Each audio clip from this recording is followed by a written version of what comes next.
তো ভোগবাদী সভ্যতা ভয়ঙ্কর যে জিনিসটা করেছে আমাদের পুরো সমাজে, সেটা হচ্ছে তুলনার সংস্কৃতি তৈরি করেছে। তুলনার সংস্কৃতি যদি না থাকে তাহলে এই পৃথিবীর যেগুলো দামি দামি পণ্য সেগুলো বিক্রি হবে না। যারা আমাদের দেশের মোটামুটি টাকা পয়সা আলা অর্থ সম্পদশালী মানুষ, মোটামুটি একটা ভালো ব্যবসা করে, মাসে লাখখানিক টাকা কামায়, তারা সবাই সুইচ করেছে 17 Pro Max-এ। কেউ ব্যবহারকে গুরুত্ব দিয়ে সুইচ করে নাই, বরং ওইটার সাথে যে একটা মর্যাদা, এটা দেখলেই বোঝা যাবে 17 Pro Max, এইরকম একটা জায়গা থেকে সবাই কিন্তু এই ফোনটার দিকে সুইচ করেছে। তার ব্যবহারিক মূল্য আমাদের কাছে নাই, বরং তার ব্র্যান্ডের মূল্যটা আমাদের কাছে আছে। আমি যখন যাব রয়্যাল এনফিল্ড চালিয়ে, তখন তো সমাজের মানুষ আমার দিকে তাকাবে, এইটার যে মানসিকতা, এই মানসিকতা থেকে আমরা ক্রয় করি। 49% ভোক্তা দৈনিক যে সমস্ত পণ্য ক্রয় করেন, তারা এই পণ্যগুলো ক্রয় করেন মূলত ইনফ্লুয়েন্সারদের দেখে। আমরা যদি বাসায় একটা কুলার কিনে থাকি, তাহলে আমরা দেখবো যে ওই কুলারটা হয়তো আমরা ভিডিওতে দেখেছিলাম, ওই ভিডিও দেখে আমরা কুলারটা কিনেছি। ভোগবাদী এই সভ্যতাটা তারা একটা আর্টিফিশিয়াল নিডস তৈরি করে, মানে কৃত্রিম চাহিদা তৈরি করে মানুষের মাঝে, যেটার বাস্তবে কোনো প্রয়োজন ছিল না। বা স্বামী স্ত্রীর মাঝে যে সমস্ত মনোমালিন্যতা আছে, এই মনোমালিন্যতাগুলোর একটা বিশাল পার্সেন্টেজ শুধুমাত্র এই কারণে যে স্ত্রী যেটা চেয়েছে স্বামী সেটা দিতে পারে না। এই স্ত্রীর চাহিদাটা কোথায় থেকে তৈরি হয়েছে? পাশের বাসার ভাবিকে দেখে তৈরি হয়েছে। যেই জিনিসটা দুনিয়ার ভোগ বিলাস থেকে মানুষকে বিচ্ছিন্ন করে দিয়েছে, সেটা হচ্ছে কি? মৃত্যু। মানে যখন তোমরা কোনো মানুষের BMW গাড়ি দেখো, তখন তোমরা এটা ভাবো, এটা কল্পনা করো যে মৃত্যু পর্যন্ত বাস, মৃত্যু যেই দিন শেষ সেই দিন তার সাথে এই গাড়িতে চলা, এই ভোগবিলাসের জিন্দেগি, রয়্যাল এনফিল্ডের এই মেয়াদ সব শেষ। যে একজন মানুষ যদি 1000 কোটি টাকারও মালিক হয়, অথবা একজন মানুষ যদি একটা কুড়ে ঘরেরও মালিক হয়, তাও তাকে বিশ্বাস করতে হবে যে এই কুড়ে ঘরটা হচ্ছে আল্লাহ তাআলার নিয়ামত। তাকে বিশ্বাস করতে হবে যে এই 1000 কোটি টাকা হচ্ছে আল্লাহ তাআলার নিয়ামত। একজন মানুষ যখন আল্লাহ যা দিয়েছে সেটাতে সন্তুষ্ট হয়ে যায়, তখন তার জিন্দেগি, তার জীবনটা হয়ে যায় পবিত্র, এখানে কোনো পাপ থাকে না। আমাদের যারা বড় বড় রাজনৈতিক নেতৃবৃন্দ আছে, এদের জিন্দেগি আপনি খুলে দেখেন, এদের পুরো জীবনের লিস্টে শুধুমাত্র মানুষের উপর জুলুম আর অত্যাচার আছে। আমাদের এই অঞ্চলে, এই দেশে যত ল্যান্ড বিজনেসম্যান আছে, জমির যারা ব্যবসা করে এবং জমি ব্যবসার সাথে জড়িত যত বড় বড় কোম্পানি আছে, এদের ফিরিস্ত আপনারা খুলে দেখেন, হাজার হাজার মানুষের এরা অর্থ সম্পত্তি মেরে লোপাট করেছে। সম্মানিত উপস্থিতি, আমরা আমাদের পূর্বের জুমায় আলোচনা করেছিলাম, সেখানে আমাদের আলোচনার বিষয়বস্তু ছিল ভোগবাদী সভ্যতা ও আত্মিক শূন্যতা। সেই বিষয়েরই আজকে আমরা দ্বিতীয় অংশ নিয়ে আলোচনা করব, যে অংশে আমরা ভোগবাদী সভ্যতা এবং দুনিয়া নিয়ে ইসলামের ভাবনা, এই বিষয়ে আলোচনা করার চেষ্টা করব। আমি আমার মূল আলোচনা শুরু করার আগেই পূর্বের আলোচনার সাথে আমাদের আজকের আলোচনাটাকে একটু কানেক্ট করতে চাই। সেটি হচ্ছে যে গতদিন আমরা যখন আলোচনা করেছিলাম, তখন আমাদের কথার মধ্যে কয়েকটি গুরুত্বপূর্ণ পয়েন্টস ছিল। তার মধ্যে একটি পয়েন্টসে আমরা পরিষ্কার করেছিলাম যে, যেখানে আমরা একটা বইয়ের কথা বলেছিলাম, the birth of consumer society, ওই বইয়ের মাধ্যমে আমরা বলেছিলাম যে বর্তমান ভোগবাদী সভ্যতা আমাদের সাথে ব্যবসা করে এবং তাদের পণ্যগুলোকে আমাদের কাছে বিক্রি করে এবং আমাদেরকে ভোগবাদী হতে এবং ভোগ করতে উৎসাহিত করে, আমাদের সকলের মাঝে ঈর্ষা তৈরি করার মাধ্যমে। মানে আর একজনের কাছে কোনো একটা বস্তু আছে, সেটার লোভ আমাদের মাঝে তৈরি করার মাধ্যমে এই সভ্যতা আমাদেরকে ভোগ করার প্রতি উৎসাহিত করে। ওইখানে আমরা আরও একটি কথা জেনেছিলাম, যেটা হচ্ছে বিখ্যাত অর্থনীতিবিদ জন কিনেথ গলব্রেথের যে বিখ্যাত বই দি অ্যাফ্লুয়েন্ট সোসাইটি, সেই বই থেকে আমরা বলেছিলাম যে ভোগবাদী সভ্যতা আমাদেরকে ভোগের প্রতি উৎসাহিত করে বিজ্ঞাপন শিল্পের মাধ্যমে, এবং এই বিজ্ঞাপন শিল্পের মাধ্যমে তারা একটা আর্টিফিশিয়াল নিডস, মানে মানুষের মাঝে কৃত্রিম চাহিদা তৈরি করে। এমন এক চাহিদা তৈরি করে যেই চাহিদার বাস্তবে কোনো দরকার ছিল না, কিন্তু এই চাহিদাটা কৃত্রিম উপায়ে তৈরি করা হয়েছে। এবং যখন এই চাহিদাটা মানুষের ভিতরে তৈরি করা হয়, তখন মানুষ এখানে নতুন নতুন জিনিস ক্রয়ের প্রতি আগ্রহী হয়, যেটার বাস্তবেই কোনো দরকার নেই। আমরা গত দিনের আলোচনায় আরও একটি বিষয় নিয়ে আলোচনা করেছিলাম যে এই ভোগবাদী সভ্যতা আমাদেরকে বর্তমান দুনিয়ার অনেক কিছু ক্রয়ের প্রতি উৎসাহিত করে, এইটা বলে যে আমরা যদি এই জিনিসটা ক্রয় করি বা কিনি, তাহলে আমরা সুখী হব। আমি এখন যে জায়গায় আছি তার চাইতে যদি দামি কোনো ফ্ল্যাটে থাকি, তাহলে আমি আগের জায়গার চাইতে সুখী হব। এইরকম একটা ধারণা, মানে সুখী হওয়ার মাধ্যমে বা সুখী হবার কথা বলে তারা আমাদেরকে প্রতারণা করে। তখন আমরা বলেছিলাম যে মানুষ কখনোই বস্তুর মাধ্যমে সুখ লাভ করে না। আমরা সেখানে বলেছিলাম যে শিকাগো ইউনিভার্সিটির বিখ্যাত মনোবিজ্ঞানের শিক্ষক মিহাই চিকসেন্ট-মিহাইয়ের একটা বই আছে, flow the psychology of optimal experience. এই বইয়ের মাধ্যমে আমরা পরিষ্কার করেছিলাম যে মানুষ কোনো সময় বস্তুর মাধ্যমে সুখ লাভ করে না, বরং মানুষ 6টি উপাদানে সুখ লাভ করে।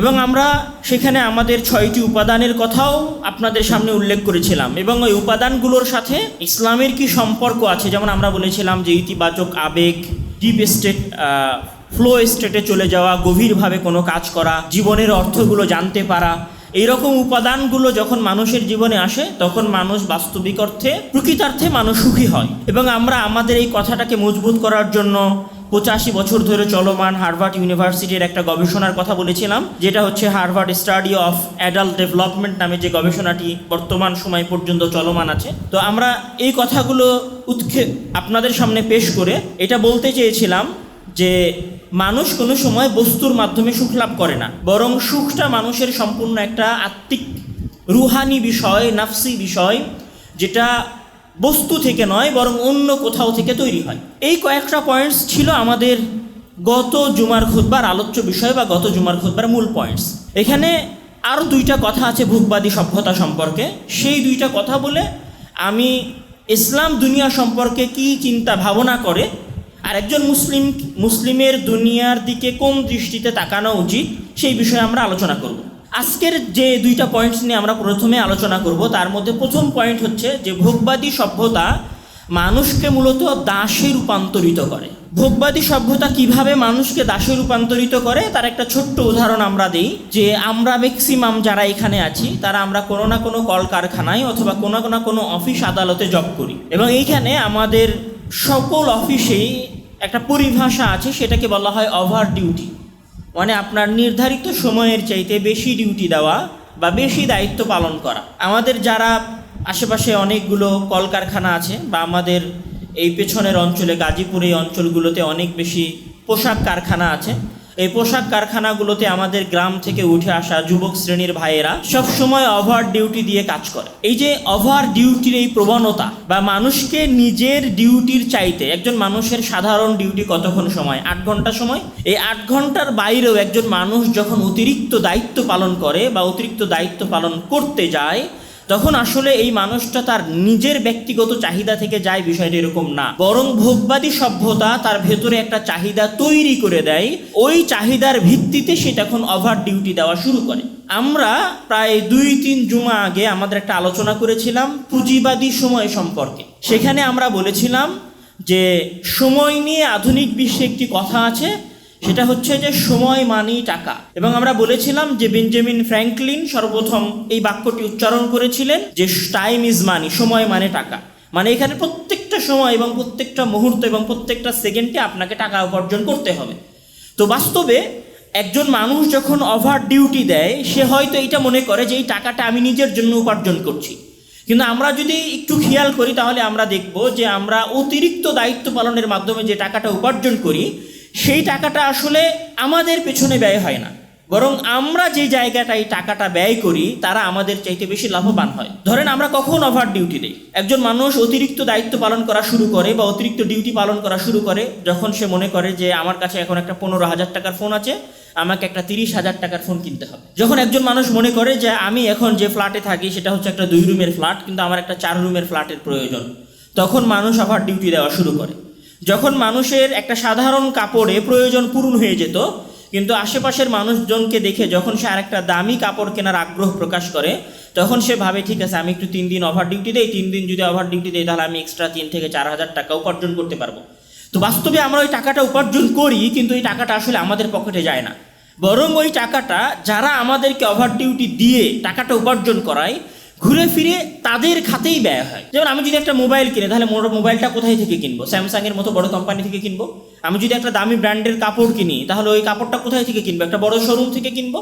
মানে আমি যে কলকারখানায় কাজ করছিলাম, ঘুরে ফিরে আমার উপার্জিত টাকাটা তাদের কাছেই ফিরে যাচ্ছে। এই জন্য ইসলাম এইখানে একটা কথা বলেছে, সেটা হচ্ছে যে আমরা জানি রাসূল সাল্লাল্লাহু আলাইহি ওয়াসাল্লামের একটি বিখ্যাত হাদিস যেটি বুখারীতে এসেছে, যে ইন্না লিরাব্বিকা আলাইকা হাক্কান ওয়া লিনাফসিকা আলাইকা হাক্কান ওয়া ইন্না লিআহলিকা আলাইকা হাক্কান। যে তোমার রবের তোমার উপর কিছু অধিকার আছে, তোমার নিজের, তোমার নাফসের তোমার উপর কিছু অধিকার আছে, এবং তোমার পরিবারের তোমার নিজের উপর কিছু অধিকার আছে। মানে একজন মানুষ শুধু এরকম না যে সে নিজের সর্বস্ব বিলিয়ে দিবে শুধু টাকা উপার্জনের পেছনে, বা 24 ঘন্টার মধ্যে সে মাত্র 18 ঘন্টা সময় পরিশ্রম করবে।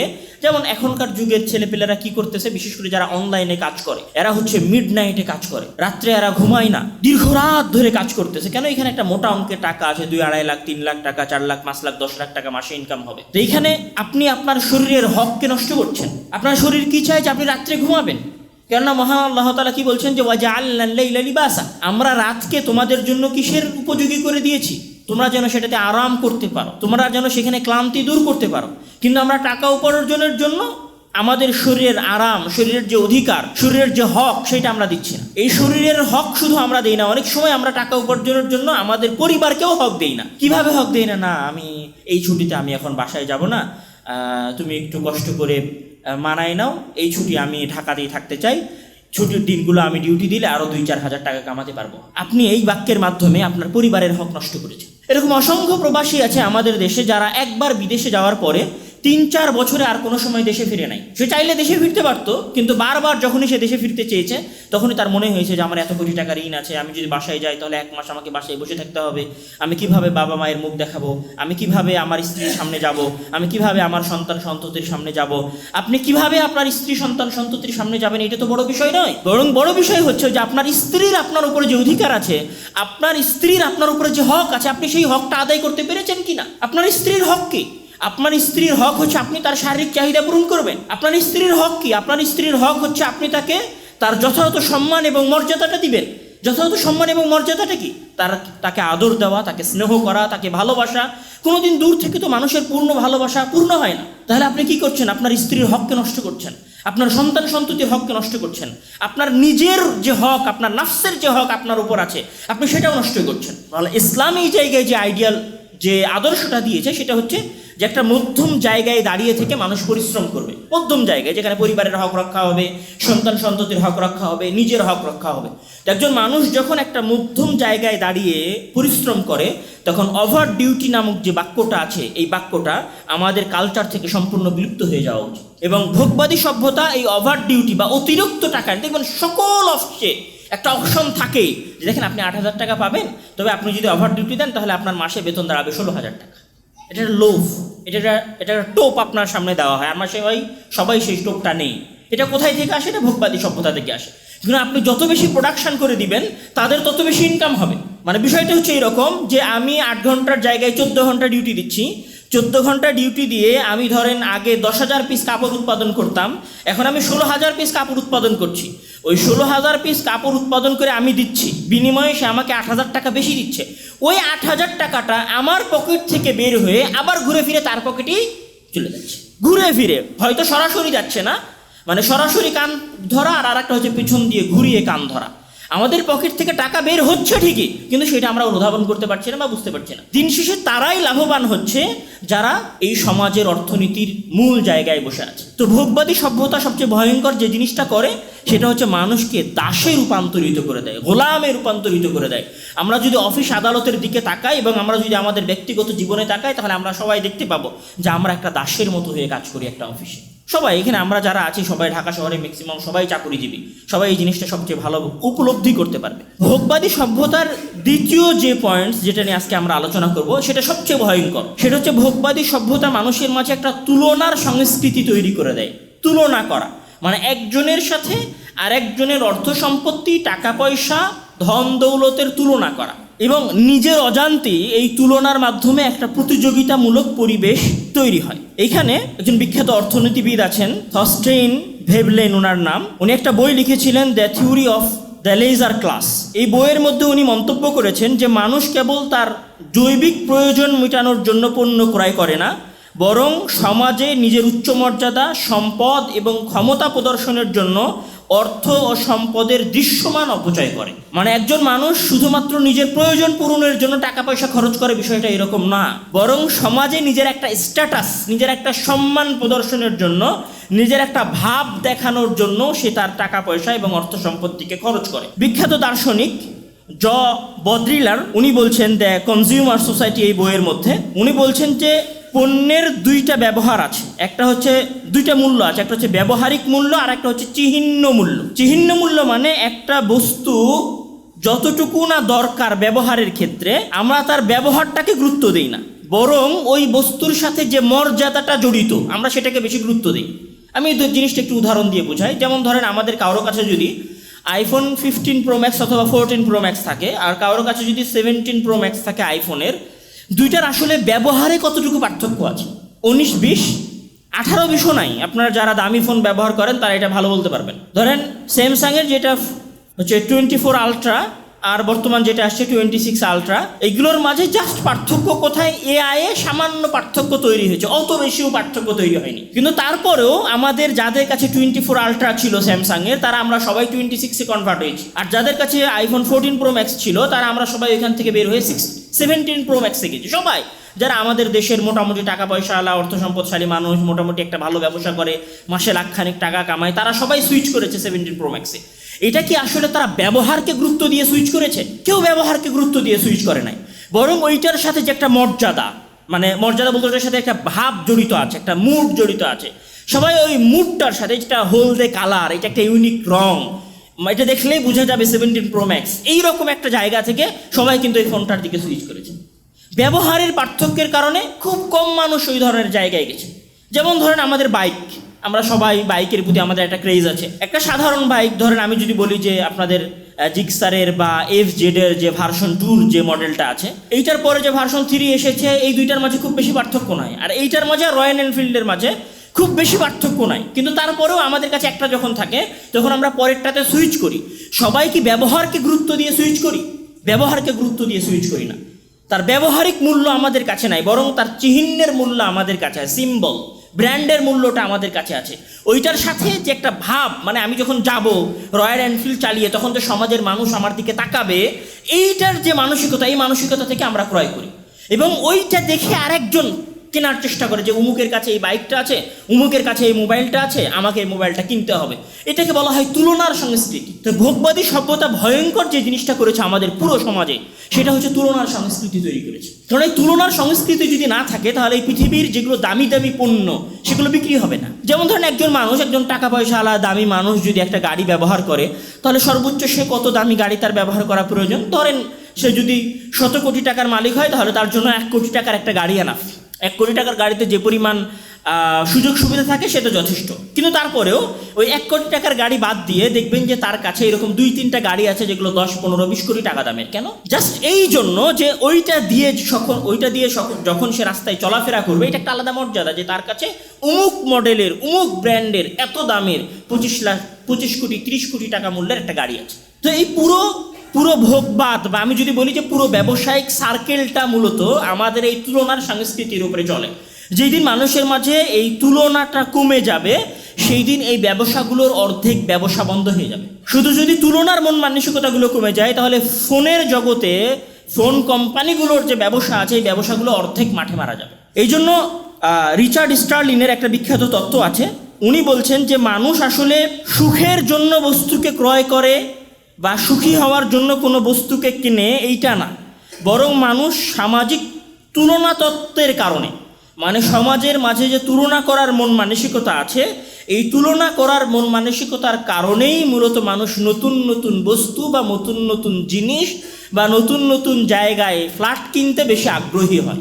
এবং আপনি দেখবেন যে আমাদের যারা সমাজে বসবাস করি, এটা আপনারা আরও ভালো অনুধাবন করতে পারবেন যে যখন আপনাদের বাসার আপনাদের স্ত্রীরা অথবা আপনাদের মায়েরা যখন পরস্পরে গল্প করে, তখন কে কত দামি ফ্রিজ কিনলো সেটা নিয়ে গল্প হয়। যেভাবে আমি এই ঈদে না অমুক মডেলের ডবল ডোরের একটা ফ্রিজ কিনেছি, তুলনা দেওয়া। তখন আরেকজন ভাবে হ্যাঁ আমারও এরকম একটা ফ্রিজ কেনা দরকার। তখন সে তার স্বামীকে গিয়ে বলে পাশের বাসার ভাবি এত দামের একটা ফ্রিজ কিনেছে, তুমি কেন কিনলা না? এই যে তুলনা, এই তুলনা জিনিসটা সবচেয়ে বেশি ছড়িয়ে পড়েছে কোথায়? সবচেয়ে বেশি ছড়িয়ে পড়েছে ডিজিটাল মার্কেটিং ব্যবস্থা বা সোশ্যাল মিডিয়ার যে সমস্ত ইনফ্লুয়েন্সার আছে তাদের মাধ্যমে। মানে যখন এইখানে এটাকে বলা হয় হাইলাইট রিল, মানে একজন মানুষ দেখবেন যে বর্তমান সময়ে ধনী মানুষদের 2টা ক্যাটাগরি আছে। এক ধরনের ধনী মানুষ যাদের জীবন সম্পর্কে আমরা তেমন কোনো কিছু জানতে পারি না, কিন্তু আর এক শ্রেণীর ধনী মানুষ আছে যারা উঠতি বয়সের যুবকদের মধ্যে আপনি এটা বেশি দেখবেন যে সে কত দামি গাড়ি ব্যবহার করছে, কত দামি ঘরে থাকতেছে, কত দামি ফ্ল্যাট সে ক্রয় করলো, তার কাছে কত দামি ফোন আছে, তার কোথায় কোথায় প্লট আছে সেটা সে শেয়ার করে, ছোট ছোট ভিডিও ছাড়ে। এটা হচ্ছে ইনফ্লুয়েন্সার, মানুষকে উৎসাহিত করে। সে কত দামি হোটেলে খাবার খায় এটার সে ভিডিও করে মানুষকে দেয়, মানুষ সেটা দেখে। তো আমরা আপাত দৃষ্টিতে মানে আমরা যখন সরাসরি দেখি, বাস্তবে দেখি, তখন আসলে আমাদের মনে হয় না যে এইটা আমাদের উপর কোনো প্রভাব ফেলে বা এইটার বিশেষ কোনো কার্যকারিতা আছে। আমাদের কাছে অনেক সময় এটা মনে হয়, কিন্তু বাস্তবে তা না। বরং বর্তমান সময়ে যে পুরো ব্যবসায়িক যে সার্কেলটা আছে, মানে মানুষকে ভোগবাদী হওয়ার প্রতি উৎসাহ দানকারী যে সিস্টেমটা আছে, এই সিস্টেমটা সবচেয়ে বেশি নির্ভরশীল সোশ্যাল মিডিয়ার যে সমস্ত ইনফ্লুয়েন্সার তাদের উপরে। এইখানে একটা গবেষণা আছে, স্প্রাউট সোশ্যাল নামে একটা গবেষণা হয়েছিল 2024 সালে।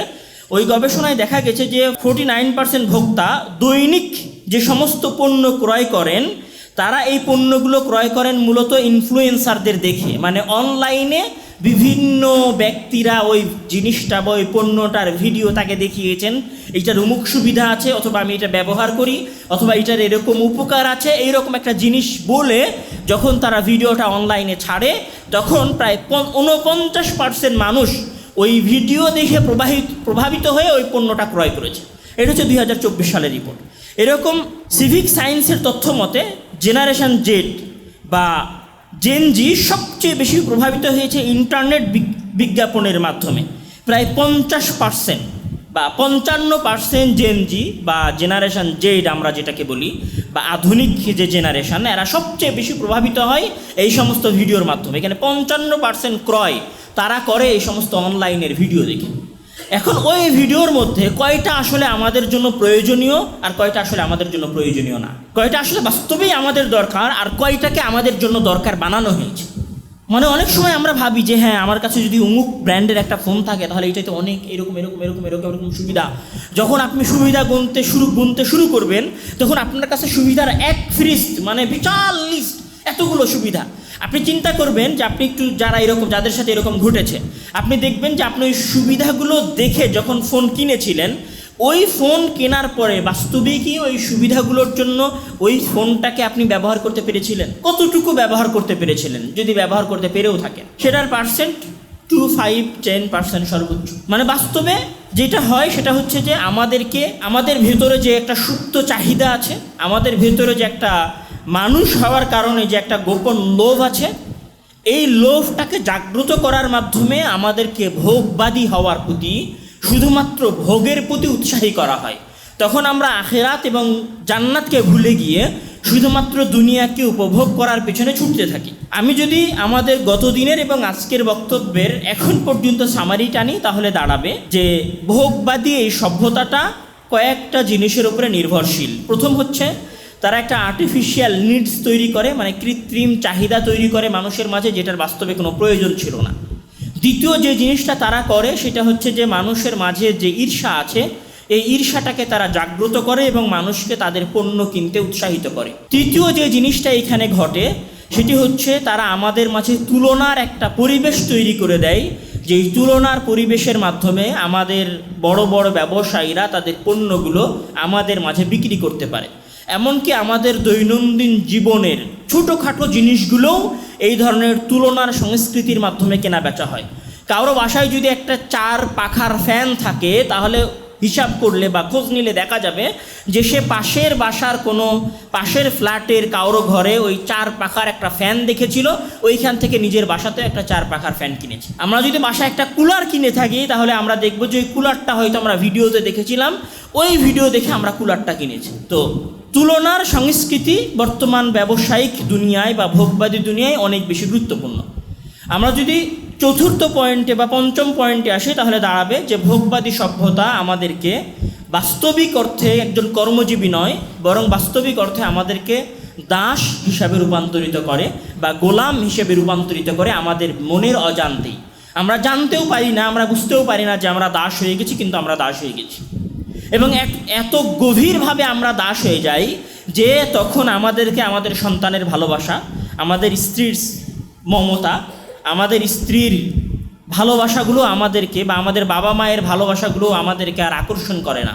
আমরা এত গভীরভাবে দাস হয়ে যাই। তখন এরকম মনে হয় যে আমি যে কষ্টটা করছি এই কষ্টটা হয়তো আমি আমার পরিবারের জন্য করছি। তখন আমাদের কাছে এইরকম একটা পরিবেশ তৈরি হয়ে যায়। সব মিলিয়ে এই বিষয়গুলো ছিল ভোগবাদী সভ্যতার মানুষকে দেওয়া ধারণা, বা ভোগবাদী সভ্যতা যেভাবে ভোগের এই তন্ত্রটাকে বা ভোগের এই মন্ত্রগুলোকে চালু রেখেছে তার একটা ধারণা আমি আপনাদের সামনে দিলাম। এই জায়গায় এসে যে কথাটা আমি এখন বলতে চাই সেটি হচ্ছে যে আসলে দুনিয়া বা ভোগ সম্পর্কে ইসলামের ধারণা কি। মানে তাহলে কি আমি এখন কোনো দামি ফোন কিনবো না? আমি কি দামি কোনো জায়গায় ফ্ল্যাট ক্রয় করব না? আমি কি আমার একটা দামি গাড়ি ক্রয় করতে পারি না? না, আসলে ইসলাম দুনিয়া সম্পর্কে কি বলে, ভোগ সম্পর্কে ইসলাম কি বলে? আমরা যদি এখানে আরেকটা কথা, যে তুলনার কথাটা যখন বলছিলাম তখন একটা হাদিস এবং একটা আয়াত আসলে না বললেই নয়। সেটা হচ্ছে যে আসলে তুলনা জিনিসটা কত ফিতনা। যে রাসূল সাল্লাল্লাহু আলাইহি ওয়াসাল্লাম বলছেন, আবু হুরায়রা রাদিয়াল্লাহু তাআলা আনহুর হাদিস, যে হাদিসটা মুসলিমে এসেছে, উনি বলছেন যে উনদুরু ইলা মান হুয়া আসফালা মিনকুম ওয়ালা তানদুরু ইলা মান হুয়া ফাওকাকুম, যে তোমরা তোমাদের চাইতে যারা নিচের, মানে তোমাদের চাইতে যারা দরিদ্র, তোমাদের চাইতে যারা কম টাকা পয়সাওয়ালা মানুষ, তাদের দিকে তাকাও। তোমরা তাদের দিকে তাকিও না যারা তোমাদের চাইতে বেশি ধনী, তোমাদের চাইতে যারা বেশি অর্থ সম্পদশালী, তাদের দিকে তাকায়ও না। মানে এই যে একটা ফিতনার মতো, এবং এই ফিতনায় যখন একটা সমাজ চলা শুরু করে তখন সে আসলে এই ফিতনা থেকে আর বের হতে পারে না।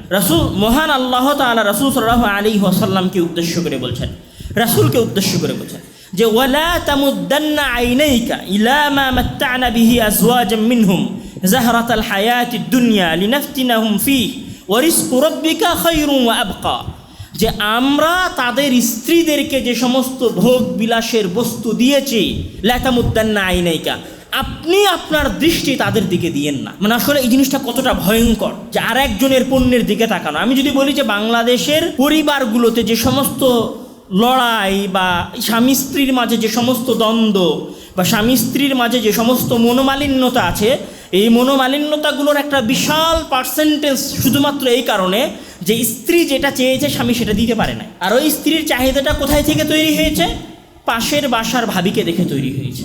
তুলনার এই সংস্কৃতি থেকেই আমাদের অধিকাংশ পরিবারগুলো নষ্ট হয়ে গেছে। তুলনার এই সংস্কৃতি থেকেই আমাদের অসংখ্য মানুষের মাঝের পারস্পরিক সম্পর্কগুলো নষ্ট হয়ে গেছে, এবং ভাইয়ের মাঝে সম্পর্ক নষ্ট হয়েছে। যে দেখো তোমার ভাইয়ের কাছে এত কোটি টাকা, তোমার কাছে তো টাকা নাই, এইরকম একটা চিন্তা থেকে নিজেদের অভ্যন্তরীণ সম্পর্কগুলো নষ্ট হয়ে গেছে। সম্মানিত উপস্থিতি, আমি এখন যে বিষয়ে আলোচনা করতে চাচ্ছি সেটি হচ্ছে যে ইসলাম দুনিয়া সম্পর্কে কি ধারণা রাখে।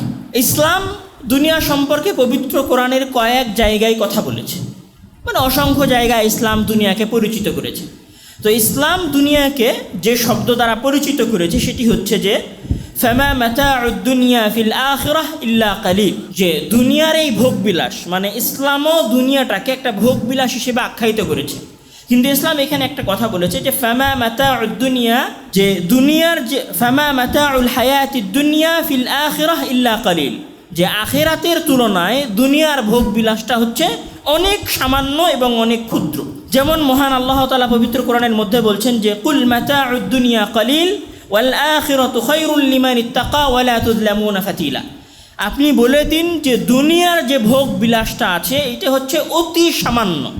ইসলাম সর্বপ্রথম দুনিয়া সম্পর্কে এই ধারণাটা মানুষের মাঝে দিয়েছে, যে দুনিয়া সম্পর্কে মানুষের প্রথম যে ধারণাটা হবে সেটা হচ্ছে যে এই দুনিয়ার মেয়াদ এবং এই দুনিয়ার সময়টা হচ্ছে অনেক অল্প এবং সামান্য, এবং দুনিয়ার যে ভোগবিলাস, এই ভোগবিলাসটাও আখিরাতের তুলনায় অনেক কম, মানে জান্নাতের তুলনায় অনেক স্বল্প এবং অনেক কম। মানে আমরা যদি কোনো ব্যক্তির গুলশানে একটা 10 তলা বিল্ডিংও দেখি, তাও ইসলাম আমাদেরকে বলছে যে ওই 10 তলা বিল্ডিং দেখে আপনাকে এইটা কল্পনা করতে হবে যে জান্নাতের তুলনায় এই 10 তলা বিল্ডিং অনেক ক্ষুদ্র এবং নগণ্য। রাস্তা দিয়ে যদি বর্তমান পৃথিবীর সবচেয়ে দামি গাড়িটাও চলে যায় বা কেউ চালিয়ে যায়, তাহলে আপনাকে এটা বিশ্বাস করতে হবে যে এই গাড়ির মূল্য জান্নাতে যে বাহন আছে সেই বাহনের তুলনায় অতি ক্ষুদ্র এবং নগণ্য। এই বিশ্বাসের সাথে দ্বিতীয় যে বিশ্বাসটা করতে হবে সেটি হচ্ছে যে একজন ব্যক্তি বর্তমান পৃথিবীর সবচেয়ে দামি গাড়িতে যতদিন চড়তে পারবে, যতদিন সে গুলশানের দামি ফ্ল্যাটটাতে অবস্থান করবে, সেই দিনের তুলনায় জান্নাতে বসবাসের যে দিন হবে সেটা হবে অফুরন্ত এবং সীমাহীন। মানে আমি যদি আজকে গুলশানের সবচেয়ে দামি ফ্ল্যাটে বসবাস করি, পূর্বাচলের সবচেয়ে হাই কোয়ালিটির ফ্ল্যাটে বসবাস করি অথবা জলসিঁড়ির সবচেয়ে দামি ফ্ল্যাটে বসবাস করি, তাহলে ওইটার মেয়াদ কতদিন? 60 বছর, 70 বছর, 60 বছরও না। ধরেন আপনি উপার্জন করেছেন 40-45 বছর বয়সে এসে আপনি জলসিঁড়িতে একটি ফ্ল্যাট কিনেছেন। আপনার বয়স যদি 70 বছর হয়, 45 বা 40 বছর আপনার পার হয়ে গেছে। ধরলাম 40 বছর আপনি পার করে ফেলেছেন, তাহলে আপনার কাছে কত বছর আছে? মাত্র 30 বছর। এই 30 বছর জান্নাতের অফুরন্ত সময়সীমার বিপরীতে কতটুকু? এই জন্যে মহান আল্লাহ তাআলা পবিত্র কোরআনের মধ্যে বলছেন যে কুল্লু নাফসিন যায়িকাতুল মাউত ওয়া নাবলুয়াকুম বিশ-শাররি ওয়াল খায়রি ফিতনা ওয়া ইলাইনা তুরজাউন। আপনি এই জিনিসটা কোথায় থেকে অনুধাবন করবেন যে এই সময়টা অনেক নগণ্য এবং ক্ষুদ্র? কোথায় থেকে? মৃত্যু থেকে অনুধাবন করবেন। আপনি যখন মৃত্যুকে দেখবেন, রাসূল সাল্লাল্লাহু আলাইহি ওয়াসাল্লাম বলছেন যে আকসিরু যিকরা হাযিমিল লাযযাত, মানে যেই জিনিসটা দুনিয়ার ভোগ বিলাস থেকে মানুষকে বিচ্ছিন্ন করে দিয়েছে, দুনিয়ার ভোগ বিলাস থেকে মানুষকে দূরে সরিয়ে দিয়েছে, সেটা হচ্ছে কি? মৃত্যু। মানে যখন তোমরা কোনো মানুষের BMW গাড়ি দেখো, তখন তোমরা এটা ভাবো, এটা কল্পনা করো যে মৃত্যু পর্যন্ত বাস, মৃত্যু যেই দিন শেষ সেই দিন তার সাথে এই গাড়িতে চলা, এই ভোগবিলাসের জিন্দেগি, রয়্যাল এনফিল্ডের এই মেয়াদ সব শেষ। এই জন্য মানুষকে মৃত্যুর প্রতি চরমভাবে বিশ্বাস রাখতে হবে। মানুষ যখন মৃত্যুকে বিশ্বাস করা শুরু করবে, তখন মানুষ দুনিয়ার সময়ের ক্ষুদ্রতা সম্পর্কে অনুধাবন করতে পারবে। এবং মহান আল্লাহ তাআলা পবিত্র কোরআনে দুনিয়াকে আরও একটা শব্দ দিয়ে আখ্যায়িত করেছেন, সেটি হচ্ছে কি? ওয়ামাল হায়াতুদ দুনিয়া ইল্লা মাতাউল গুরুর, যে দুনিয়াটা হচ্ছে ধোঁকা। তাহলে আমরা দুনিয়ার কয়টা পরিচয় পেলাম? যে দুনিয়ায় যে ভোগবিলাস, এই ভোগবিলাস জান্নাতের ভোগবিলাসের তুলনায় একদম নিম্নমানের ভোগবিলাস। মানে ওই কোয়ালিটি আর এই কোয়ালিটির মাঝে কোটি কোটি গুণ তফাৎ আছে। এটা হচ্ছে প্রথম। দ্বিতীয় যেটা আমরা পেয়েছি যে আখিরাতের যে জিন্দেগি হবে, সেই জিন্দেগির যে মেয়াদ হবে, সেই মেয়াদ আর দুনিয়ার মেয়াদ হাজার হাজার গুণ কম বেশি। তৃতীয় যে জিনিসটা আমরা পেয়েছি যে ইসলাম দুনিয়া সম্পর্কে বলছে যে দুনিয়ার জীবনটা মৃত্যুর মাধ্যমে শেষ হয়ে যাবে, আর আখিরাতের জিন্দেগি কোনো শেষ নেই। চতুর্থ যে জিনিসটা আমরা পেয়েছি দুনিয়া সম্পর্কে ইসলামের ধারণা, সেটি হচ্ছে যে দুনিয়ার এই উপভোগ্য বা দুনিয়ার এই ভোগটা হচ্ছে কি? ধোঁকা। মানে এই ধোঁকাটা মানুষ খুব অল্প সময়ে বুঝতে পারবে। আচ্ছা, এরপরের বিষয়টা হচ্ছে যে এতটুকু যখন একজন মানুষ বুঝলো যে দুনিয়া হচ্ছে স্বল্প মেয়াদি, জান্নাতের তুলনায় দুনিয়ার মেয়াদ কম, এখন তাহলে একজন মানুষ দুনিয়াকে কতটুকু মূল্য দিবে? দুনিয়াকে একজন মানুষের কতটুকু মূল্য দেওয়া উচিত? রাসূল সাল্লাল্লাহু আলাইহি ওয়াসাল্লাম বলছেন যে তিরমিজির হাদিস, যে লাউ কানাতিদ দুনিয়া তা'দিলু ইনদাল্লাহি জানাহা বাউদাতিন মা সাকা কাফিরাম মিনহা শুরবাতা মা। একজন মুসলিম দুনিয়াকে ততটুকুই মূল্য দিবে যতটুকু মূল্য আল্লাহ তাআলা দিয়েছেন। তো আল্লাহ তাআলা এই দুনিয়ার কতটুকু মূল্য নির্ধারণ করেছেন? রাসূল সাল্লাল্লাহু আলাইহি ওয়াসাল্লাম বলছেন যে এই দুনিয়ার মূল্য যদি আল্লাহ তাআলার কাছে একটা মাছির পাখার সমপরিমাণ হতো, তাহলে আল্লাহ তাআলা একটা কাফেরকে এক ঢোক পানি পান করারও সুযোগ দিতেন না। মানে আল্লাহ তাআলার কাছে এই দুনিয়ার কোনো মূল্য নাই। মানে আল্লাহ তাআলার কাছে যদি এই দুনিয়ার বিন্দুমাত্র মূল্য থাকতো, তাহলে আল্লাহ তাআলা কোনো কাফেরকে পানি পান করার সুযোগ দিতেন না। তাহলে একজন মুসলিমের দুনিয়াকে মূল্যায়ন কতটুকু হবে? একজন মুসলিমের এই দুনিয়ার কোনো মূল্য নাই। একজন মুসলিমের কাছে এই দুনিয়ার কোনো মূল্য নাই। রাসূল সাল্লাল্লাহু আলাইহি ওয়াসাল্লাম আরও একটা হাদিস স্পষ্ট করছেন, যেটা মুসলিমের হাদিস। উনি বলছেন যে ওয়াল্লাহি মাদ দুনিয়া ফিল আখিরাহ ইল্লা মিসলু মা ইয়াজআলু আহাদুকুম ইসবাআহু ফিল ইয়াম্মি ফালইয়ানজুর বিমা ইয়ারজা। যে তোমাদের একজন ব্যক্তি যদি সমুদ্রের মধ্যে তার আঙুলিকে ডুবায় এবং ডুবানোর পরে সমুদ্র থেকে তার আঙুলিকে উঠায়, তাহলে ওই আঙুলির সাথে যে পরিমাণ পানি থাকবে ওই এক ফোঁটা পানি হচ্ছে আখিরাতের বিপরীতে দুনিয়া। বুঝতে পারেননি মনে হয় কথা? মানে আখিরাতের বিপরীতে, মানে ওই বিশাল সমুদ্রের মাঝে এক ফোঁটা পানি যেমন, আখিরাতের ওই বিশাল সুযোগ সুবিধা আর দীর্ঘ মেয়াদের মাঝে দুনিয়ার সময় আর দুনিয়ার সুযোগ সুবিধা হচ্ছে ততটুকু। রাসূল সাল্লাল্লাহু আলাইহি ওয়াসাল্লাম আরেকটা হাদিসে বলছেন, যে আমি হাদিসটা পড়ছি না, রাসূল সাল্লাল্লাহু আলাইহি ওয়াসাল্লাম ওই হাদিসে একটা কান কাটা মৃত ছাগল দেখিয়ে তার সাহাবীদেরকে উদ্দেশ্য করে বলছেন যে তোমাদের কেউ কি এই কান কাটা মৃত ছাগলটা 1 দিরহাম বা 1 দিনারের বিনিময়ে ক্রয় করবে? তখন সাহাবীরা সবাই বললেন, না, আমরা এটা কেউ ক্রয় করবো না 1 দিরহাম বা 1 দিনারের বিনিময়ে। তখন রাসূল সাল্লাল্লাহু আলাইহি ওয়াসাল্লাম বলছেন যে লিদ্দুনিয়া আহাউনু আলাল্লাহি মিন হাদা আলাইকুম, যে আল্লাহ তাআলার কাছে এই দুনিয়ার মূল্য এই মৃত ছাগলের চাইতেও কম। তাহলে একজন মুসলিম দুনিয়ার কতটুকু মূল্য নির্ধারণ করবে? এই দুনিয়ার কোনো মূল্যই একজন মুসলিমের কাছে নাই, কোনো মূল্য, বিন্দুমাত্র মূল্য একজন মুসলিম এই দুনিয়াকে দিবে না। তাহলে কি একজন মুসলিম দুনিয়ায় জীবিকা অনুসন্ধান করবে না? তাহলে কি একজন মুসলিম দুনিয়ায় উপার্জন করবে না? অবশ্যই একজন মুসলিম তার সাধ্যমতো এই জিন্দেগিতে টাকা উপার্জনের, অর্থ উপার্জনের চেষ্টা করবে। ততটুকু চেষ্টা করবে যতটুকুতে তার শরীরের হক নষ্ট হবে না, ততটুকু চেষ্টা করবে যতটুকুতে তার পরিবারের হক নষ্ট হবে না, ততটুকু পরিশ্রম করবে যতটুকু পরিশ্রমে তার সন্তান সন্ততির হক নষ্ট হবে না। যেমন মহান আল্লাহ তাআলা পবিত্র কোরআনের মধ্যে বলছেন যে মান ইয়াকুল রব্বানা আতিনা ফিদ দুনিয়া হাসানাতাও ওয়া ফিল আখিরাতি হাসানাতাও ওয়া কিনা আযাবান নার, যে আমরা এই দুনিয়াটা চাইব কতটুকু? যতটুকুতে কল্যাণ আছে এই দুনিয়ার, বেশি না।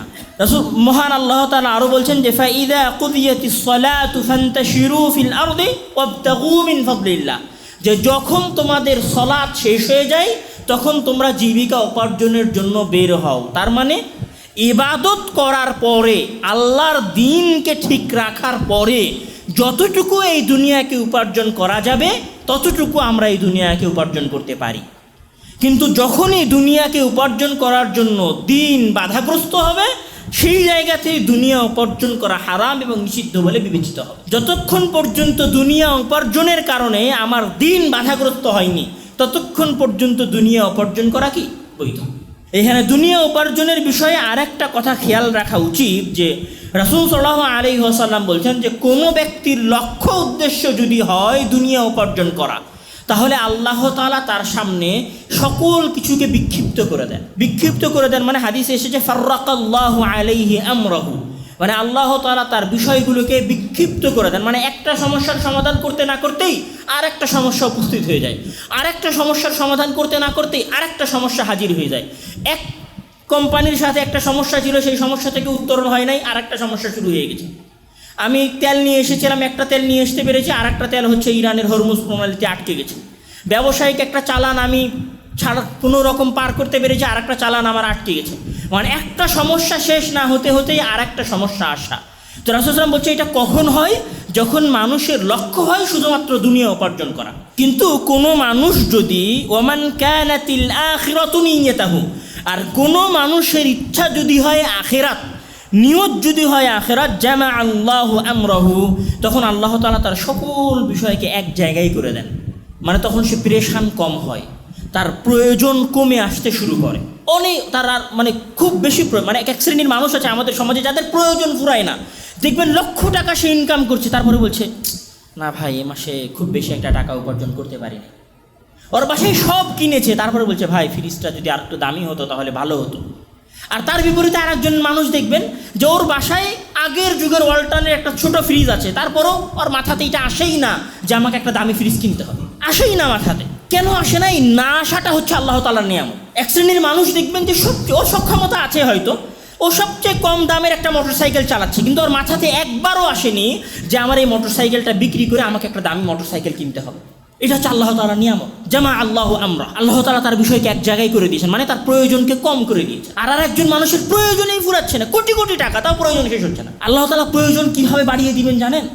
আগে ছিল গুলশানের একটা ফ্ল্যাটে, তারপরে আল্লাহ তাআলা প্রয়োজন বানিয়ে দিবে যে তোমাকে 1000 কোটি টাকার একটা বিল্ডিং বানাতে হবে। তখন এবার ছোট 1000 কোটি টাকার পিছনে 1000 কোটি টাকার যখন বিল্ডিং বানানো হয়ে যাবে, তখন আল্লাহ তাআলা প্রয়োজন বানিয়ে দিবে, আচ্ছা বাংলাদেশে তো একটা বিল্ডিং হলো, তাহলে এবার একটা বিল্ডিং হতে হবে দুবাই।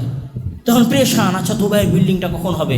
অমুক জায়গা থেকে লাভ করতে হবে, অমুক জায়গা থেকে লাভ করতে হবে, অমুক জায়গা থেকে লাভ করতে হবে। আচ্ছা দান একটু কমাই দিতে হবে, এ মাসে আমি এত দান করবো না, এই রমজান মাসে দানের পরিমাণটা একটু কমাই দাও, বাস প্রয়োজনের পিছনে তখন ছোটা শুরু হয়ে যাবে। এটা আল্লাহ তাআলার পক্ষ থেকে আসে। এটা গেল দ্বিতীয় কথা, ভোগ নিয়ে আমাদের দুনিয়া সম্পর্কে তৃতীয় কথা ইসলামের ধারণা, যে একজন মানুষ দুনিয়াকে ভোগ করবে ততটুকু যতটুকুতে আখিরাত রক্ষা হবে। কথাটা আরও বেশি স্পষ্ট হবে যে দুনিয়াকে ভোগ করার মূলনীতি কী? দুনিয়াকে ভোগ করার মূলনীতি হচ্ছে যতক্ষণ পর্যন্ত আমি হারামকে হালাল বানাইনি ততক্ষণ পর্যন্ত দুনিয়াকে ভোগ করা যাবে। যতক্ষণ পর্যন্ত, আবার বলছি, যতক্ষণ পর্যন্ত আমি হারামকে হালাল বানাইনি এবং আমার দিন বাধাগ্রস্ত হয়নি, ততক্ষণ পর্যন্ত দুনিয়াকে উপভোগ করা যাবে। আচ্ছা, ইসলামে আরেকটা মূলনীতি হচ্ছে যে যখন একজন ব্যক্তি দুনিয়াকে ভোগ করবে বা দুনিয়ার অনুগ্রহ রাজি বা দুনিয়ার সকল সুযোগ সুবিধা তার কাছে এসে জমা হবে, তখন তাকে এটা বিশ্বাস করতে হবে যে এই সকল সুযোগ সুবিধা আমি শুধুমাত্র আল্লাহ তাআলার নিয়ামত এবং অনুগ্রহের মাধ্যমে লাভ করেছি। এই জন্য রাসূল সাল্লাল্লাহু মহান আল্লাহ তাআলা বলছেন যে লিল্লাহি মুলকুস সামাওয়াতি ওয়াল আরদি ওয়া মা ফীহিন্না, যে একজন মানুষ যদি 1000 কোটি টাকারও মালিক হয় অথবা একজন মানুষ যদি একটা কুড়ে ঘরেরও মালিক হয়, তাও তাকে বিশ্বাস করতে হবে যে এই কুড়ে ঘরটা হচ্ছে আল্লাহ তাআলার নিয়ামত। তাকে বিশ্বাস করতে হবে যে এই 1000 কোটি টাকা হচ্ছে আল্লাহ তাআলার নিয়ামত।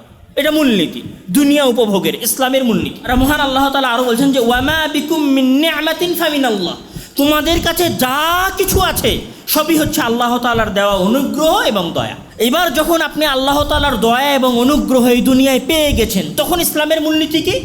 তখন ইসলামের মূলনীতি হচ্ছে আপনাকে আল্লাহ তাআলা যা দিয়েছেন এইটা থেকে ব্যয় করতে হবে, খরচ করতে হবে। এই জন্য মহান আল্লাহ তাআলা বলছেন যে ওয়ালান তানালুল বিররা হাত্তা তুনফিকু মিম্মা তুহিব্বুন, অথবা পবিত্র কোরআনের অন্য অনেক আয়াতে আল্লাহ তাআলা বলেছেন যে তোমরা খরচ করো, আনফিকু মিম্মা রাযাকনাকুম, তোমরা ব্যয় করো ওই সম্পদ থেকে যেই সম্পদ আমি তোমাদেরকে দান করেছি। মানে আমার কাছে যা কিছু আছে সব তো আল্লাহর দেওয়া। এখন আমি যখন এই সুযোগ সুবিধাগুলো ভোগ করার সুযোগ পেয়েছি, তখন ইসলামের দুনিয়ার মূলনীতি হচ্ছে, দুনিয়া সংক্রান্ত বিষয়ে ইসলামের মূলনীতি হচ্ছে যে আমাকে এই সম্পত্তি থেকে কি করতে হবে? দান করতে হবে। দান করতে আপনি বাধ্য, আপনাকে দান করতেই হবে। এটা ইসলামের দুনিয়া ভোগের মূলনীতি। দুনিয়া ভোগের মূলনীতির ক্ষেত্রে আর একটা বিষয় যেটা না বললেই নয়, সেটা হচ্ছে মহান আল্লাহ তাআলা বলছেন যে ওয়াবতাগি ফীমা আতাকাল্লাহু আদ-দারাল আখিরাহ ওয়া লা তানসা নসীবাকা মিনাদ দুনিয়া, যে আল্লাহ তাআলা আপনাকে যা দিয়েছেন, ধরেন আল্লাহ তাআলা আপনাকে 1000 প্রতি মাসে 20,000 25,000 টাকা অথবা 30,000 টাকা ইনকামের তৌফিক দিয়েছেন, অথবা মহান আল্লাহ তাআলা আপনাকে প্রতি মাসে 1 লক্ষ টাকা ইনকাম করার সৌভাগ্য দিয়েছেন, তাহলে আপনি কি করবেন? আল্লাহ তাআলা বলছেন এই টাকা দিয়ে তুমি আখিরাত উপার্জন করতে ভুলে যেও না। তাহলে ইসলামের দুনিয়া সংক্রান্ত আরেকটা মূলনীতি কি? ইসলামের দুনিয়া সংক্রান্ত আরেকটা মূলনীতি হচ্ছে যার কাছে যত কোটি টাকা থাকবে, যে যত বেশি অর্থ সম্পত্তির মালিক হবে, সে তত বেশি অর্থ সম্পত্তি খরচ করবে কি করার জন্য? আখিরাতকে ক্রয় করার জন্য, আখিরাতকে কেনার জন্য। এটা হচ্ছে দুনিয়া ভোগের ইসলামের মূলনীতিগুলোর একটা মূলনীতি। আচ্ছা, ইসলামের দুনিয়া ভোগের মূলনীতিগুলোর সবচেয়ে বড় মূলনীতি আরেকটা হচ্ছে যে অপচয় করা যাবে না। আপনার কাছে মহান আল্লাহ তাআলা যা সম্পত্তি দিয়েছেন, যে অর্থ সম্পদ দিয়েছেন, এগুলোর একটাও আপনি অপচয় করতে পারবেন না। যেমন মহান আল্লাহ তাআলা বলছেন যে ওয়ালা তুসরিফু ইন্নাল্লাহা লা ইউহিব্বুল মুসরিফিন, যে তোমরা অপচয় করো না, কেননা মহান আল্লাহ তাআলা অপচয়কারীকে ভালোবাসেন না। আল্লাহ তাআলা অন্য আয়াতে বলছেন যে ইন্নাল মুবাযযিরিনা কানু ইখওয়ানা শায়াতিন, অপচয়কারীরা হচ্ছে শয়তানের ভাই। তাহলে আমরা যদি আবার একটু প্রথম থেকে সাজিয়ে নিয়ে আসি কথা, তাহলে দাঁড়াবে এরকম যে ইসলাম দুনিয়ার ক্ষেত্রে প্রথম যে বাক্যটা উচ্চারণ করেছে যে দুনিয়ার মেয়াদ আখিরাতের তুলনায় অনেক কম, দুনিয়ার সুযোগ সুবিধা আখিরাতের তুলনায় অনেক কম। দুনিয়াটা মৃত্যুর মাধ্যমে শেষ হয়ে যায়, আখিরাত মৃত্যুর মাধ্যমে শেষ হয় না। তারপরে ইসলাম বলেছে যে দুনিয়াটা হচ্ছে ধোঁকা। তারপরে ইসলাম বলেছে যে দুনিয়াকে আমরা ততটুকু মূল্যায়ন করব যতটুকু আল্লাহ তাআলা মূল্যায়ন করেছেন। আল্লাহ তাআলা কতটুকু মূল্যায়ন করেছেন? আল্লাহ তাআলা বিন্দুমাত্র মূল্যায়ন করেননি। সুতরাং আমরা দুনিয়াকে বিন্দুমাত্র মূল্যায়ন করব না। তাহলে কি আমরা দুনিয়া উপার্জন করব না? হ্যাঁ, দুনিয়া উপার্জন করব। যতক্ষণ না আমি কোনো হারামকে হালাল বানাচ্ছি, ততক্ষণ পর্যন্ত আমরা দুনিয়াকে উপার্জন করব। দুনিয়াকে উপার্জন করব কল্যাণ লাভের আশায়। কি কল্যাণ? যে এই দুনিয়ার সম্পত্তি দিয়ে আমরা আখিরাত অর্জনের চেষ্টা করব। আল্লাহ তাআলা আপনাকে যে টাকা পয়সা দিয়েছেন, সে টাকা পয়সা দিয়ে আপনি আখিরাত উপার্জন করবেন। আচ্ছা, তারপরের যে কথাটা এসেছে দুনিয়া সম্পর্কে ইসলামের, তারপরে ইসলামের দুনিয়া সম্পর্কে যে কথাটা এসেছে সেটা হচ্ছে যে আপনি এই দুনিয়ায় যা কিছু উপার্জন করেছেন তার একটা টাকাও বা একটা অর্থও আপনি অপচয় করতে পারবেন না। আমরা যদি এবার এর পরের কথায় আসি যে ইসলাম এরপরে দুনিয়া সম্পর্কে কি বলেছে, এতগুলো কথা বলার পরে ইসলাম এতগুলো কথা বলার পরে দুনিয়া সম্পর্কে আরও দুইটা কথা বলেছে। এক, যে একজন মানুষকে দুনিয়া অর্জনের ক্ষেত্রে অল্পে তুষ্ট হওয়াই অভ্যস্ত হতে হবে। অল্পে তুষ্ট হওয়ার আরবি হচ্ছে কানাআহ। অল্পে তুষ্ট হওয়া মানে কি? অল্পে তুষ্ট হওয়া মানে আপনার কাছে যা আছে বা আল্লাহ তাআলা আপনাকে যা দিয়েছেন সেইটাতে সন্তুষ্ট থাকা, মানে সেটাতে অসন্তুষ্ট হওয়া না। এখন আল্লাহ তাআলা আমাদেরকে যা দিয়েছেন আমরা কি সবাই সেইটাতে সন্তুষ্ট, নাকি সবাই সেটাতে সন্তুষ্ট না? নিজেরা নিজেদেরকে জিজ্ঞাসা করেন যে আপনার যা কিছু আছে সেটাতে আপনি সন্তুষ্ট কিনা। তাহলে ইসলামের দুনিয়ার ক্ষেত্রে, ইসলামের পরবর্তী এবং শেষের দিকের মূলনীতি হচ্ছে যে একজন মানুষকে অল্পে তুষ্ট হতে হবে। অল্পে তুষ্ট হলে কি হয়? রাসূল মহান আল্লাহ তাআলা বলছেন যে মান আমিলা সালিহান মিন যাকারিন আও উনসা ওয়া হুয়া মুমিনুন ফালানুহয়িয়ান্নাহু হায়াতান তাইয়্যিবা। যে যখন কোনো একজন ব্যক্তি সৎ আমল করে মুমিন অবস্থায়, তখন আমরা তাকে হায়াতে তাইয়্যিবা দান করি। হায়াতে তাইয়্যিবার শাব্দিক অনুবাদ হচ্ছে পবিত্র জিন্দেগি, পবিত্র জীবন, যেই জীবনে পাপ নাই, যেই জীবনে গুনাহ নাই, যেই জীবনে সম্পদ আত্মসতের মতো জুলুম নাই, যেই জিন্দেগিতে আরেকজনের সম্পদ জোর করে কেড়ে নেওয়ার জন্য মিথ্যা কথা নাই, যেই জিন্দেগিতে আরেকজনের সম্পদ আত্মসৎ করার জন্য কোর্ট কাচারিতে আরেকজনকে হেনস্থা করার লিস্ট নাই, এই জিন্দেগিটা মহান আল্লাহ তাআলা মানুষকে দেন। তো এখানে মুফাসসিরিনে কেরাম হায়াতে তাইয়্যিবার অনুবাদ করেছেন। হাসান আল বসরি রাহিমাহুল্লাহ হায়াতে তাইয়্যিবার অনুবাদ করতে গিয়ে বলছেন যে হায়াতে তাইয়্যিবা হচ্ছে আল কানাআহ, অল্পে তুষ্ট হওয়া। মানে একজন মানুষ যখন অল্পে তুষ্ট হয়, মানে অল্প কিছুতে সন্তুষ্ট হয়ে যায়, আল্লাহ তাআলা যা দিয়েছে সেটাতে সন্তুষ্ট হয়ে যায়। একজন মানুষ যখন আল্লাহ যা দিয়েছে সেটাতে সন্তুষ্ট হয়ে যায়, তখন তার জিন্দেগি, তার জীবনটা হয়ে যায় পবিত্র। এখানে কোনো পাপ থাকে না, গুনাহ থাকে না, কোনো অন্যায় থাকে না, অবিচার থাকে না, জুলুম থাকে না। এই যে আমাদের যারা বড় বড় রাজনৈতিক নেতৃবৃন্দ আছে, এদের জিন্দেগি আপনি খুলে দেখেন, এদের পুরো জীবনের লিস্টে শুধুমাত্র মানুষের উপর জুলুম আর অত্যাচার আছে। আমাদের এই অঞ্চলে, এই দেশে যত ল্যান্ড বিজনেসম্যান আছে, জমির যারা ব্যবসা করে এবং জমি ব্যবসার সাথে জড়িত যত বড় বড় কোম্পানি আছে, এদের ফিরিস্ত আপনারা খুলে দেখেন, হাজার হাজার মানুষের এরা অর্থ সম্পত্তি মেরে লোপাট করেছে। এটা হায়াত তাইয়্যিবা না। মানে হায়াত তাইয়্যিবা হচ্ছে এমন হায়াত, এমন জিন্দেগি, যেই জিন্দেগিতে গুনাহ থাকে না, পবিত্রতা থাকে শুধুমাত্র। আর এই পবিত্র জিন্দেগিটা কখন আসে? যখন মানুষ অল্পে তুষ্ট হয়। দেখেন, আপনি যদি অল্পে তুষ্ট হন না, মিথ্যা কথা বলে আপনি আপনার স্যারের সাথে মিথ্যা কথা বলে আপনার বেতন বাড়াবেন না। আপনি একটা দোকানে কর্মচারী, আপনি একটা দোকানের পণ্য বিক্রি করেন, হিসাব রাখেন। আপনার ভেতরে যদি অল্পে তুষ্ট হওয়ার অভ্যাস থাকে, তাহলে আপনি হিসাবে গড়মিল করে মাত্র 1000 টাকা বাঁচানোর জন্য আপনার মালিককে আপনি মিথ্যা কথা বলবেন না। মানে অল্পে তুষ্ট হওয়ার অভ্যাস যদি আমরা নিজেদের মধ্যে নিয়ে আসতে পারি, স্বভাবটা যদি আমাদের ভেতরে তৈরি হয়ে যায়, তো আমাদের অর্ধেকেরও বেশি গুনাহ কম হয়ে যাবে। এই জন্য রাসূল সাল্লাল্লাহু আলাইহি ওয়াসাল্লাম বলছেন, মুসলিম শরীফের একটা হাদিস, যে কদ আফলাহা মান আসলামা ওয়ারুজিকা কাফাফা ওয়া কান্নাআহুল্লাহ। কদ আফলাহা, ওই ব্যক্তি সফল কাম যে ইসলাম গ্রহণ করলো। ওয়ারুজিকা কাফাফা, এবং যাকে যথেষ্ট পরিমাণ রিজিক দেওয়া হলো। আর ওয়াকান্নাআহুল্লাহ, এবং আল্লাহ তাআলা তাকে অল্পে সন্তুষ্ট হওয়ার মতো গুণ এবং বৈশিষ্ট্য দান করলেন। মানে এই তিনটা জিনিস যদি কোনো ব্যক্তির মাঝে থাকে, মানে সে ইসলাম গ্রহণ করেছে। 2, তার যথেষ্ট পরিমাণ রিজিক আছে। 3, আল্লাহ তাআলা তাকে সন্তুষ্টি দান করেছেন তার রিজিকের ওপরে।